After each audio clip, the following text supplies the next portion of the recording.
Hey guys, welcome back. I'm so excited to finally film a video. I know it's been a while.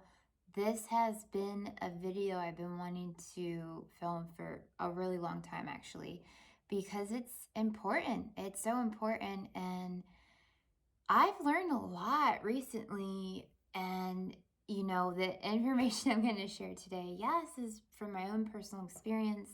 However, a lot of it is also with information that I have studied and learned along my journey, but also others, friends.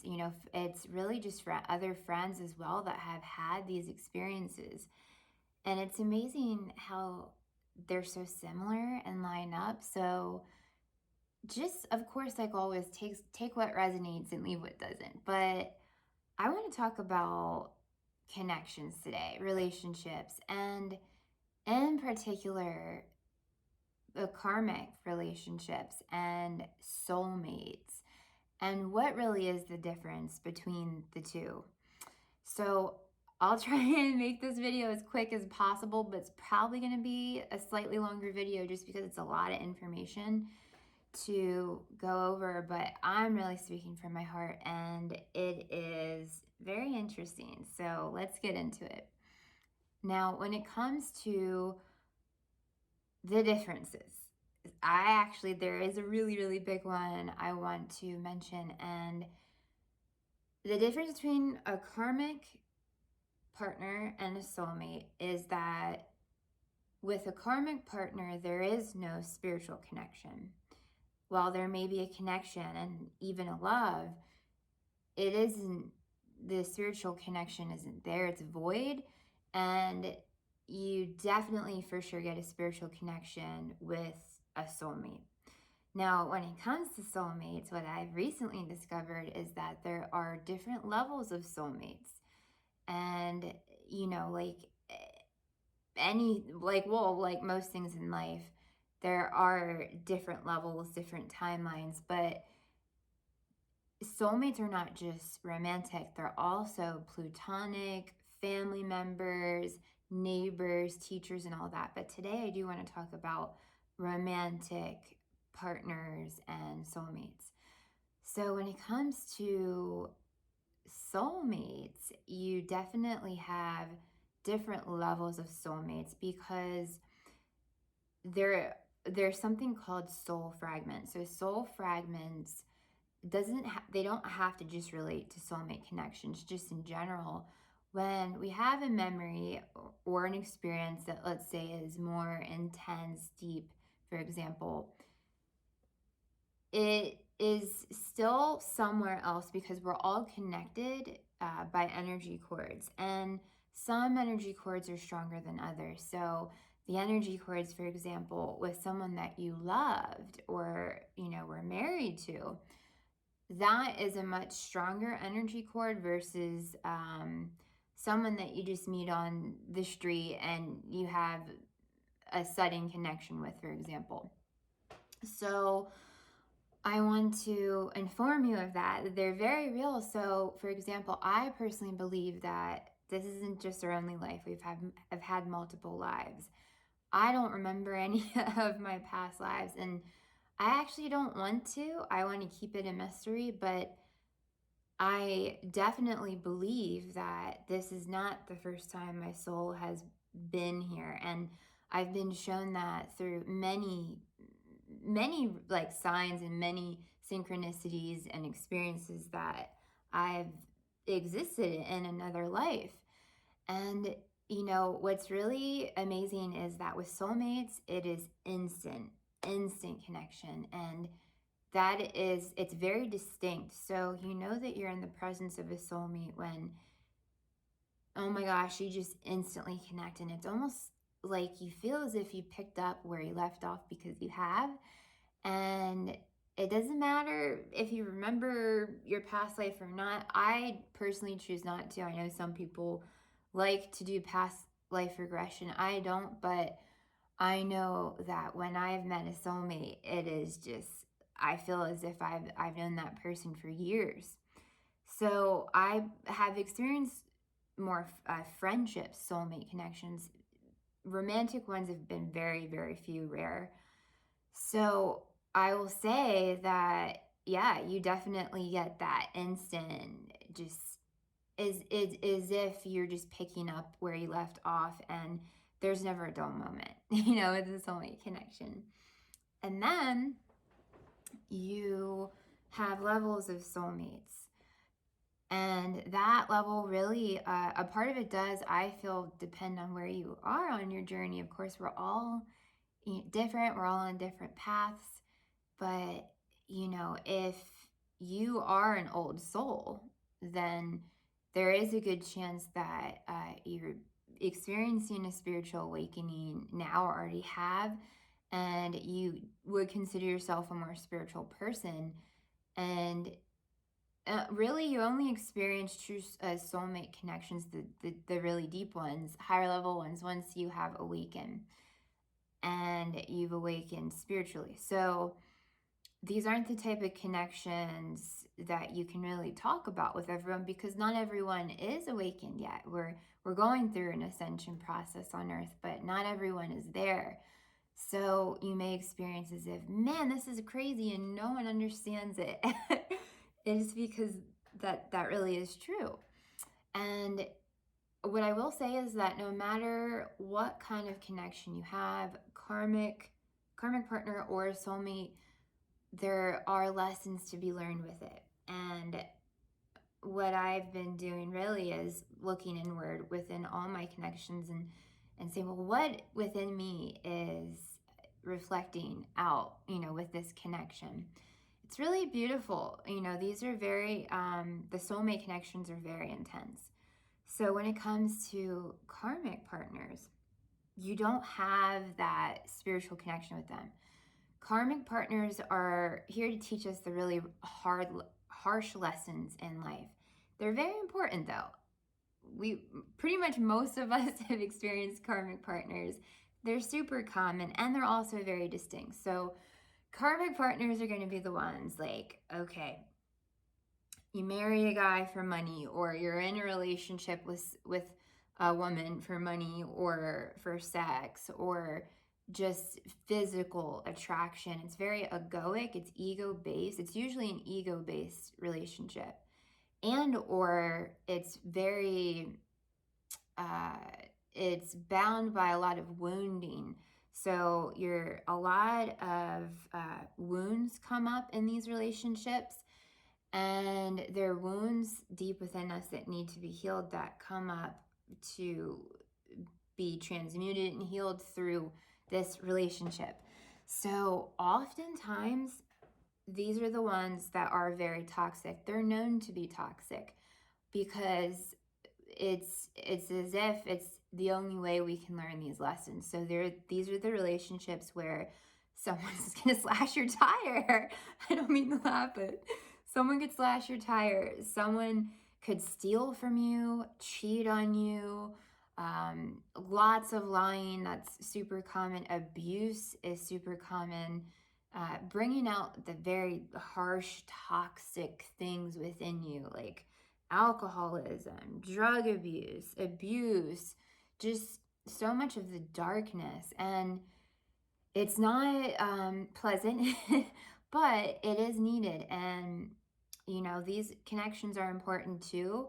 These people you can still certainly love and have a deep connection with, but it's not going to be, usually it's not deep as in truly emotionally deep, and overall it's not fulfilling. You feel as if it drains you, you want to get out of it. And they're not here to bring out really the best in you. They're here to bring out the worst in you so you can learn the lessons.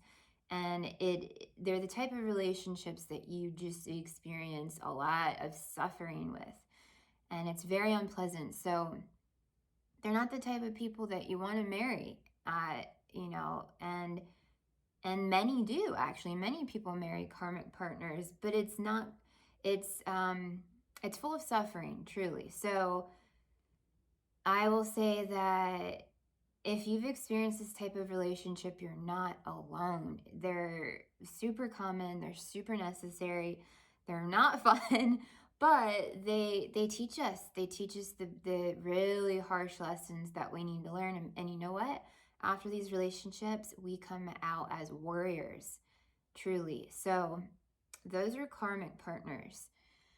Now, soulmates, while you do have the lessons, you always have the lessons with the soulmate connections, and you can go through very hard times as far as triggers, as far as you can even experience some inner child wounding that comes out during soulmate connections. But these are going to be more blissed out. They're going to be the ones that they want to really bring out the best in you. They love you genuinely. These are the people that you meet, you instantly connect. You feel the familiarity with them, and they're a kindred spirit.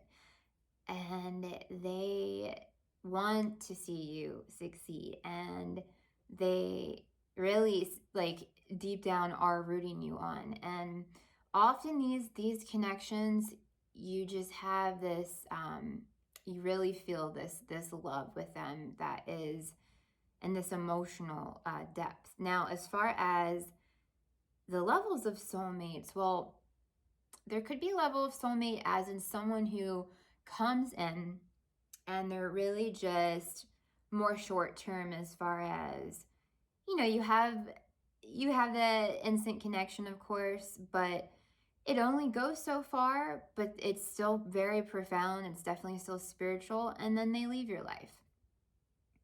You have maybe a higher level of a soulmate, where you have a more I would say a more longer relationship with them.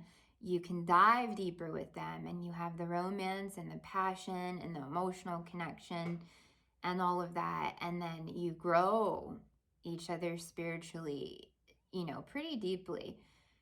And then, yeah, I mean, those are the ones that you definitely could see a future with, at least, and usually are in a relationship with.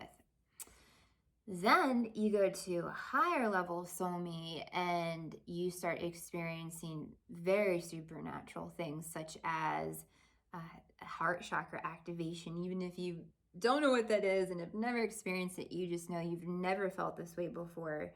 You feel as if this is your person without a doubt. It's hands down, all in. This is my true love. And it is very deep.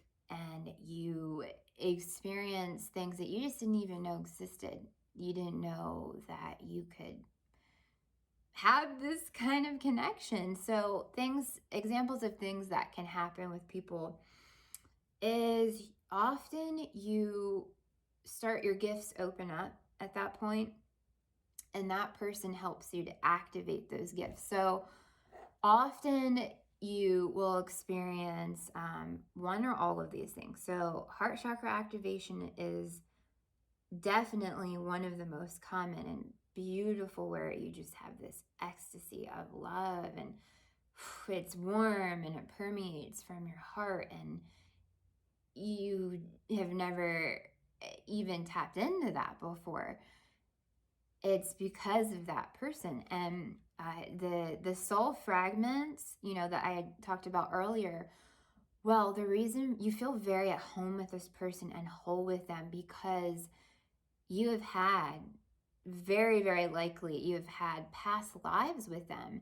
And the reason why it feels so good is because literally parts of your soul are back, and you're experiencing that wholeness with that person. That is what a true soulmate is, a divine soulmate. This is a sacred love. This is no joke, you guys. This is very intense stuff, very deep stuff. And this kind of love, it can be very challenging, because almost always you have the separation period. It's very uncommon not to. And I've heard these stories time and time again, where you go through that separation period, because it is as if, usually what happens, there's blocks in the way, life circumstances, for example.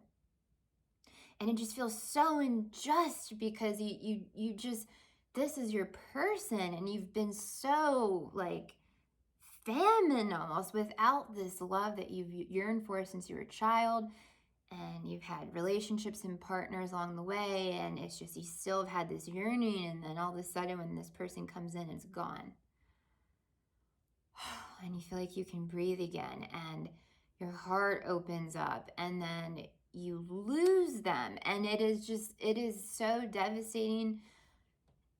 It can't even put into words how devastating a loss like this is. It's like a death.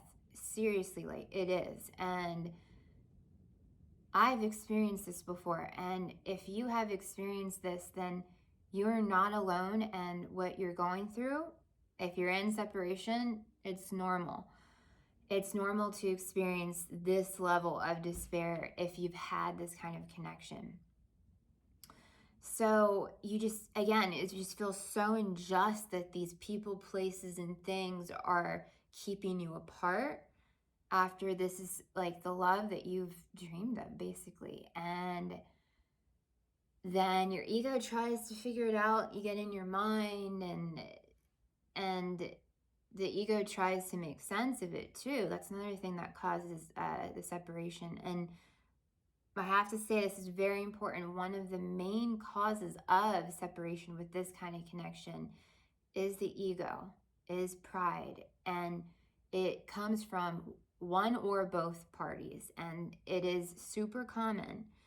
And it's totally normal. And we're human, But this is a classic thing that, many people don't even know about. And I had to share this because I have had many friends who have experienced this kind of relationship. I have as well.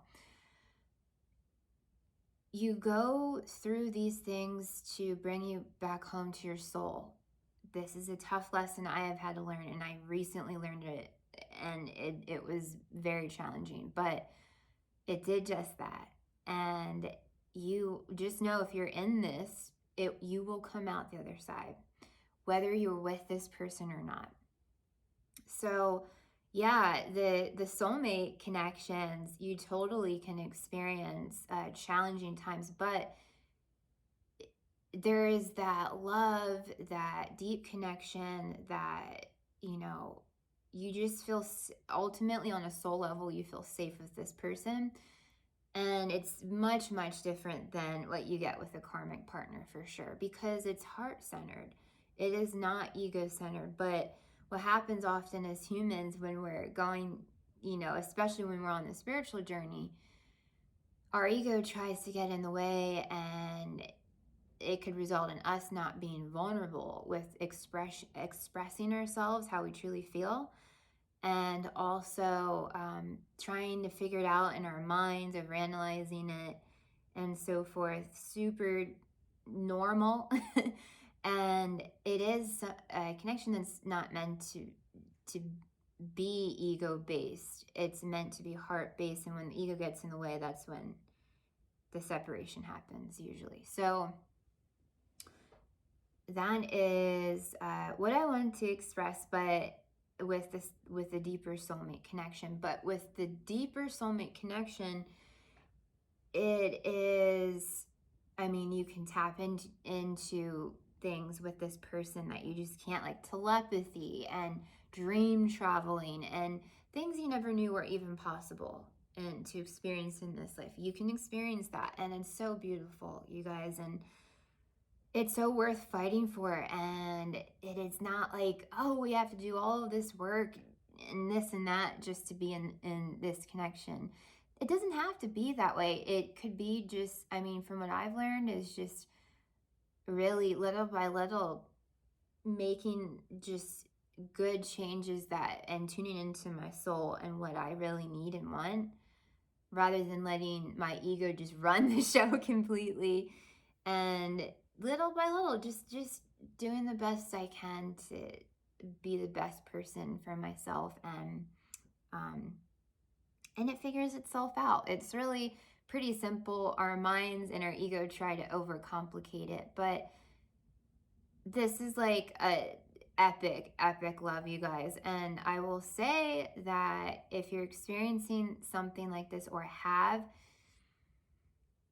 you are here to make some really profound changes on earth because you can only experience this level of love um, if your soul is evolved enough to, if that makes sense. And not everyone, most actually humans on this earth are not experiencing this.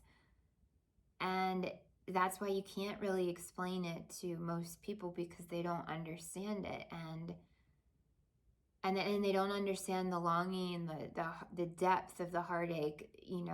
Your friends and family could say, "Oh, well, there's more fish in the sea," or "just move on with your life." No, I'm telling you, it's not like that, dude. It is. You just can't forget this. You can't.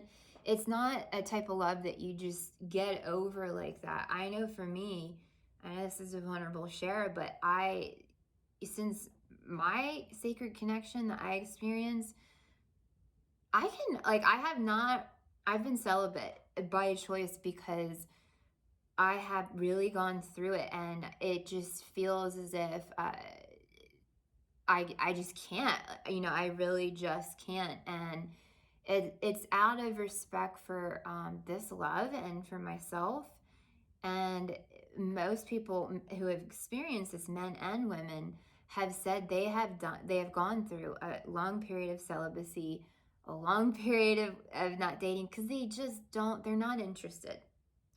You can't meet someone that you feel as if is your person that your soul has longed for, and then just go out and date or go out and have sex with someone.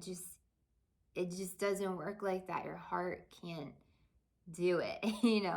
So just be easy with yourself and gentle with yourself if you are going through this, and then know that this love is meant to change the world. It's meant to change your world, but also everyone around you that it comes around you and your person. If you do get back together with your beloved, then it is a beautiful union, and just, oh my gosh, there's nothing that you can't do because it's truly the divine feminine, divine masculine in union on earth. And this type of love is meant to transform one another, but also everyone around you. And you can really, I mean, just go to another level in your life. And it's really beautiful. It's really beautiful. So certainly the love that is worth fighting for. It is worth being patient with yourself for. And another thing I do want to mention is, you'll notice, I know, with masculine and feminine energy, it doesn't just have to do with gender, but most of the time, divine feminine are women and divine masculine are men. Me as a divine feminine, this relationship has allowed me to really tune into my sensual, open, receptive mode as a divine feminine, where I am the receiver. And this is something I've been really cultivating over time with my yoga practices and so forth. But it just feels good for me to be, an open receiver in my feminine energy. I can be very alpha and a very independent person, yes, but in relationship overall, I feel good being pursued, being the receiver, whereas the man is the pursuer. The man is reaching out to me. The man is asking me on dates, and I have really been able to kind of get to a place right now in my life where I just surrender. And it's taking me a long time to get here, but it just feels so good and such a relief. This is yeah, I mean, this is amazing. These are amazing connections, you guys. And if you're experiencing something like this or have, congratulations. It is epic, and just stay on the path. And I would love to hear some feedback and stories if you guys have ever had any of these experiences before or connections. Please comment below and share your stories. I would absolutely love to hear your feedback. And stay blessed, you all. And I will talk to you soon. Take care.